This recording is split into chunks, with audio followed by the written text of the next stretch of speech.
Lokambo silvambrani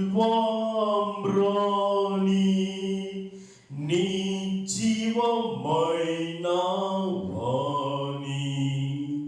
వాదంబు చూడుమా ఆదివ్యుడిచ్చగాను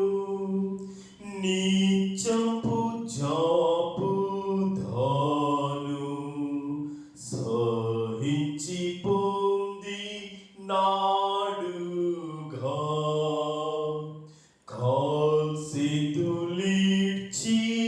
కట్టి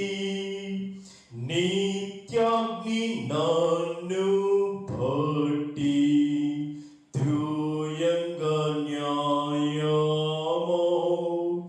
నీ పడయిల్లా పాట్లు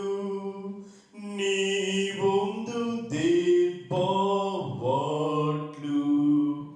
నాయాత్మ పొంద నార్హమా